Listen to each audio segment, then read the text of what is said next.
Welcome back to the Deep Dive.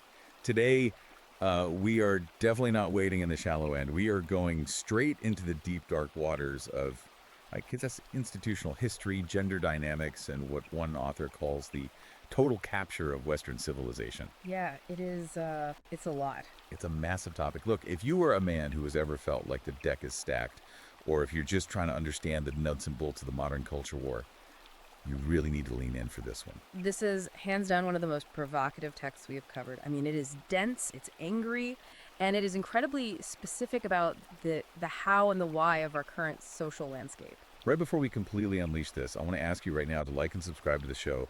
We are committed to analyzing these tough topics that other outlets just will not touch. Your support keeps the lights on, so hit that button. Now, today we are unpacking the ebook, The Female Ego, Why Women Demand Everything and Give Nothing by Conrad Riker. And we should clarify up front, we are just laying out what Riker wrote here. We aren't endorsing the viewpoints, we're reporting on the source material so you can understand the arguments. Exactly. Our mission is just to decode the text. And let me tell you, this isn't just a rant. This is a very systemic breakdown of what Riker calls the gynocracy. Which is a crucial distinction to make early on, because when people hear a title like that, they expect, I don't know, dating advice or maybe some complaints about modern relations. Just like a self-help book or something. Right, but Riker is doing something much more ambitious. He is making this sprawling historical and biological argument that Western institutions, I mean, law, education, corporate culture, that they've been captured by a really specific blend of feminist and Marxist ideology. Captured. That's his word. Yes, capture. He argues we're living in a system designed to strip men of agency while elevating female emotion to the absolute status of law. It's effectively a field guide for the red-pilled man. And if you want the full arsenal of arguments we're about to discuss, you should know that The Female Ego is available right now on Amazon Kindle and Google Play Books. We highly recommend you go buy a copy to see the primary source data for yourself. You really need the book to get the full scope of his citations. So let's just start with the foundation. Riker implies that leftism isn't just a political opinion people arrive at logically. He says it is biological. Can you break that down for us? Yeah, that is the core thesis, and it requires us to step back and look at evolutionary biology. Riker argues that leftism is essentially the political expression of the maternal instinct gone feral. Feral. Wow. Right. So in a healthy prehistoric family dynamic, a mother protects the infant. The infant is helpless, has no agency, and requires unconditional resources. And the mother relies on the father, the predator-facing protector, to go out, face risk, and provide those resources. Okay, so that's the standard nuclear family unit. Resources flow and protection flows down. Exactly. But Riker argues that in the modern West, a significant portion of women have repressed their actual biological drive to have children, due to careerism or economic pressure or just ideology. Right. But here's the kicker. He says that biological instinct to nurture and protect an infant doesn't just vanish because you didn't have a baby. It has to go somewhere. I mean, energy doesn't disappear, it transfers. It mutates. It gets projected onto society at large. The world gets split into two rigid categories in this view: infants and predators. So who are the infants in this scenario? The infants are women minorities or anyone claiming victim status. They are viewed through that maternal lens as needing endless protection and resources without any requirement for responsibility or agency. They become the eternal children of the state. And the predators, I assume, are Men, Yeah. specifically competent, stoic, productive men. In this worldview, Riker says these men must be punished, taxed, and controlled to ensure the safety of the infants. It explains why the political rhetoric is always about safety rather than liberty. Because liberty implies risk. Right. And risk is terrifying to the maternal instinct. That is a totally fascinating way to frame it. It moves the whole conversation away from just a political disagreement to a biological imperative. Yeah. Riker uses the 2017 Women's March as a prime example of this dynamic in action, doesn't he? He does, and he pulls absolutely no punches. He describes that huge sea of pink pussy hats and the collective screaming not as a sophisticated political movement, but as a hormonal tantrum masquerading as political action. Which sounds incredibly dismissive on the surface. It does, but he backs it up with data.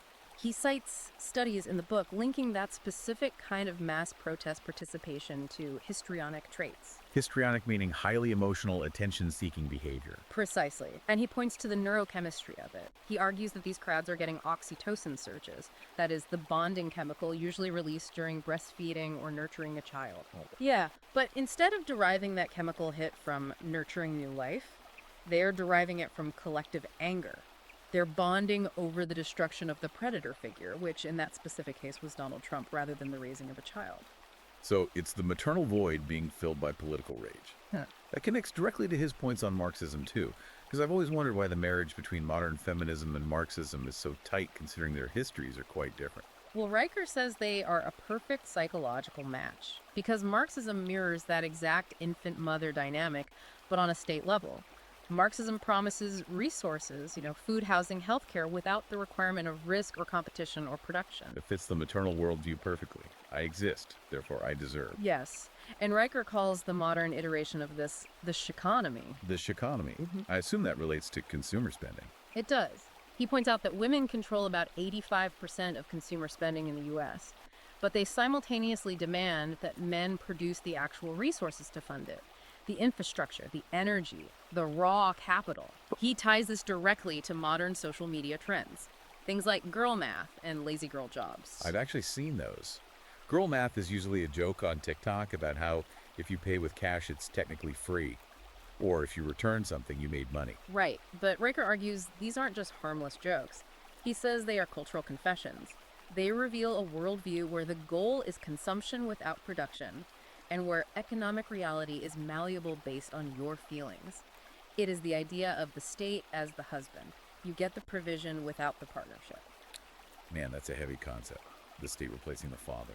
But let's move from the high-level theory to the ground level, because most of the guys listening are probably dealing with this in the office, not just in the voting booth.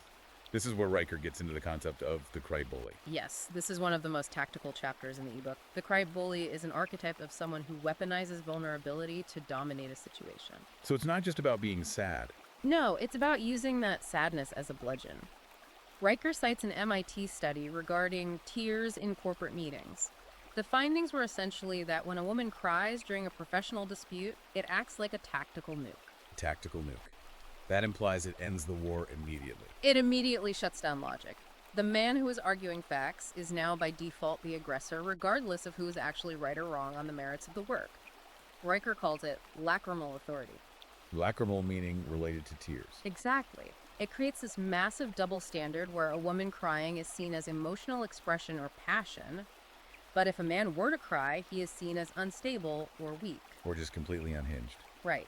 But more importantly, if a man continues to use logic while a woman is crying, he looks like a monster to everyone else in the room. I think every guy listening has seen this play out at least once. You literally cannot argue with peers. The moment the waterworks start, the facts of the P&L sheet or the project timeline just become completely irrelevant. And Riker says this isn't just random. It is backed up by what he calls the GSR network. The GSR, what does that stand for? Gossip, shame, and rally. Riker describes this as an informal intelligence network that women have used evolutionarily to manage social standing in the tribe. But now it has been weaponized in the corporate world. It's the whisper network. So how does the GSR cycle actually work in a company? It starts with gossip. It's the pink file, the idea that there are unofficial dossiers kept on male employees. It's giving a guy the creepy label. It's the "he made me feel unsafe" comment whispered in the break room. And these things don't need any actual evidence, do they? None. They operate entirely on the gossip grid. Once enough consensus is built, they move to shame. That's isolating the target, getting people to distance themselves. And finally, the rally. This is when HR steps in. And Riker notes that HR is predominantly female. And that's the kill shot. Exactly. The man is removed or marginalized based on vibes rather than actual policy violations. Riker argues that in a gynocracy, the highest moral good isn't what is true, it's what makes the protected class feel safe. Which brings us to the weaponization of language itself. Tone policing. Yes, tone policing. You can be factually 100% correct, but if your tone is aggressive, which usually just means direct, firm, and male, you are the problem. He uses that crazy example from Oberlin College to show how absurd this gets right. Yeah, students petitioned to rename peanut butter to partner butter because the word nut was deemed potentially triggering or aggressive. Wait, seriously. Partner butter. That sounds like pure satire. It sounds like a joke, but Riker uses it to illustrate the larger point. It is linguistic absurdity designed to soothe female neurosis. Because when you control the language to that degree, you control the reality. It forces men to constantly walk on eggshells, self-censoring just to avoid triggering an emotional landmine. It's a total exhaustion tactic. But where does all this training begin? Yeah. Because Riker says it starts way before the corporate world. It starts in school. He calls the education system a war on boys. We've all heard about boys falling behind in school, but Riker seems to think this is by design. He describes modern schools as ideological factories designed to produce compliant females and medicated males. The argument here is that the modern classroom environment sits perfectly with female biology. You sit still, you be quiet, you listen, you repeat. But from male biology, which is driven by movement and competition and risk. It's a prison, and when boys act like boys, they get punished. Worse than punished, he says, they get pathologized. Right? Exactly. Normal male behavior like fidgeting, rough play, a desire to win, is now diagnosed as ADHD or behavioral issues. He tells this incredible story in the book about a boy named Jake Miller, 14 years old, wins a regional chess tournament. Okay. And in a moment of triumph, he does a fist pump. A pretty standard reaction to winning a tournament, I'd say. A female counselor flagged him for aggressive energy and suspended him. For a fist pump? That seems actually insane. It is insane, but it fits the gynocratic model Riker is outlining. He argues that the gynocracy hates male competence and victory because it threatens the leveling mechanism of equity. If there is a winner, there must be a loser, and that hurts feelings. So they just ban the behavior that leads to winning. Right. He mentions bans on playing tag at recess, and even bans on Legos in some progressive districts. Because boys were building police cars, which were considered a symbol of state violence. This brings us back to that maternal void concept again. Teachers aren't teaching math, they're managing emotions. Riker talks about the demand for emotional wellness reports taking precedence over basic reading scores. And the data supports the fallout from this. Boys' reading scores and their general resilience are plummeting. And he attributes this entirely to the feelings over facts pedagogy. He does. He says if you remove competition and risk from the environment, boys just disengage. They check out. They retreat into video games because that is literally the only place left where effort equals reward and where they can actually win something. Which leads us directly to the legal system, because if schools is where they break the spirit, the court is where they break your life. Riker uses the term tyrannical fairness or equity.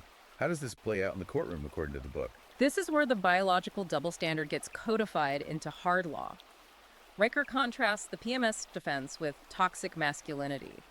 He cites legal cases where women have committed violent acts like stabbing a landlord, for instance. Right. And they were acquitted or given very light sentences because of hormonal rage or PMS. Their biology is accepted as a mitigating factor that removes intent. The argument is she couldn't help it, it was her hormones. But if a man acts out of testosterone-driven aggression, It is an aggravating factor. It proves he is toxic. It increases his sentence. Male biology is treated as criminal intent, while female biology is treated as a legal excuse. that is a staggering double standard. Riker argues this completely destroys the concept of due process, especially under the believe all women doctrine. Because believe all women essentially inverts the burden of proof. You are guilty until proven innocent. Correct. And nowhere is this clearer than in family court. This section of the book was frankly brutal to read. He calls it the maternal veto. The statistics he provides there are stark. Like 70 to 80% of divorces are initiated by women. And the system rewards this initiation. If you break the contract, you get the prize: custody of the children and the financial assets. He literally calls it economic parasitism. Because the state uses the man as a tax unit to fund the woman's lifestyle, effectively replacing the father with the government. Exactly. And he talks about judges valuing a mother's intuition over actual hard evidence. A father can have DNA evidence, proof of financial stability, a clean record, and a willingness to parent. Right. But if the mother stands up and says she has a bad feeling or claims intuition that he is unsafe, the court very often sides with the mother. It is the complete elevation of female subjectivity over objective reality. Her feeling of fear is treated as objective evidence of his danger. Yes. It really seems like the entire deck is stacked. We have gone from biology to the workplace to education and finally the law. It paints a picture of just total institutional capture. But Riker doesn't just leave us in the pit of despair, does he? You know, the final section of the book is all about reclaiming identity. He does offer a path forward, but he makes it clear it's a hard one. He calls it the red pill solution. But not in the way internet forums sometimes use that phrase, right? Right. He means waking up to the reality that you simply cannot negotiate with the gynocracy. You cannot appeal to its sense of fairness because its definition of fairness requires your erasure.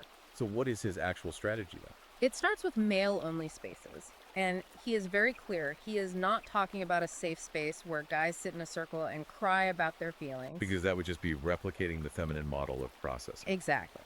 Riker argues that therapy speak is a tool of the gynocracy. It forces men to process the world like women through endless talking and emotional excavation. So what's the alternative?